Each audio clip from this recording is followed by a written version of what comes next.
আজকে মনটা অনেক বেশি খারাপ কেন জানেন? কারণ আজকে প্রথমবারের মতো আমি আমার হাজব্যান্ডকে ছাড়া হাজব্যান্ডের বাড়িতে যাচ্ছি।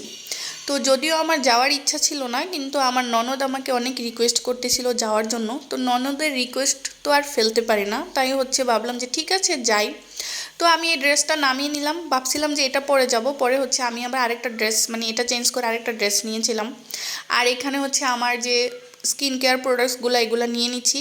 কারণ দেখা যায় 2-3 দিন থাকলে তো আমার লাগবেই, কারণ আমি তো আর অন্য কারোরটা ইউজ করতে পারবো না। আর এখানে আমার ভাবি আমাকে একটা আপেল দিল, কয়েকটা আঙুর দিল, দিয়ে বলল যে খেয়ে নেন, আপনি তো চলে যাচ্ছেন, 2-3 দিন থাকবেন ওইখানে। তো আমার কিন্তু একটু ভালো লাগতেছিল না। তো ভাবলাম যে ননদ যেহেতু রিকোয়েস্ট করছে, ভাবি হিসেবে তো আমার যাওয়ার লাগবেই, তাই না? আর আমার হাজব্যান্ড তো আসবে না, আমার খুব খারাপ লাগতেছে যে হাজব্যান্ডকে ছাড়া এই প্রথম শ্বশুর বাড়িতে যাচ্ছি। তো এখানে ভাত রান্না করা হয়েছে, অনেক ধরনের তরকারি রান্না করা হয়েছে, কিন্তু আমার এত তরকারি খাওয়ার টাইম ছিল না, আমার তাড়াতাড়ি করে যেতে হবে। কারণ দেখা যায় সন্ধ্যা হয়ে গেলে আবার আমার জন্য বিপদ হয়ে যাবে, কারণ সন্ধ্যার দিকে, শীতকালে সন্ধ্যার দিকে আমি কোথাও যাই না বা আসা যাওয়া করি না।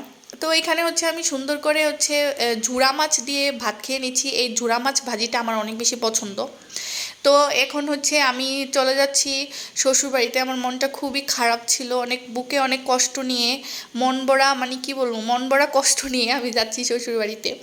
তো এখন আমি সিএনজিতে উঠে গেলাম। তো সিএনজিতে উঠে ভাবতেছি যে আমি যে শ্বশুরবাড়িতে যাব, একা একা গিয়ে কি থাকতে পারবো, আমার কি ভয় লাগবে, বা আমার কি অন্যরকম লাগবে, আমার কি খারাপ লাগবে, এইগুলা চিন্তা করতে করতেই যাচ্ছি। তো একটা দোকানে এসে একটা ব্লাউজ নিয়ে নিলাম আমার ননদের জন্য। ও হলুদ শাড়ির সাথে এই ব্লাউজটা পরবে, আমাকে বলেছিল যে যাওয়ার সময় যেন একটা সবুজ কালারের ব্লাউজ নিয়ে যাই।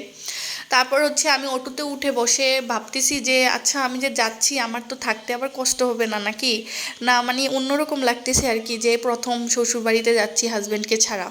তো ফাইনালি শ্বশুরবাড়িতে এসে পৌঁছে গেলাম। এসে দেখতেছি বিয়ে বাড়ির গেট সাজানো, মানে বাড়িতে আজকে একটা অনুষ্ঠান আছে, আজকে না মানে আজকেও, তারপরে আবার গতদিনও, সরি গতদিন না মানে আগামীকালও একটা অনুষ্ঠান আছে।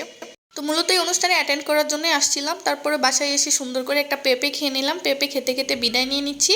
নেক্সট পার্ট মানে পরের পার্ট কিন্তু আগামীকাল আপলোড করবো। Tata, bye bye.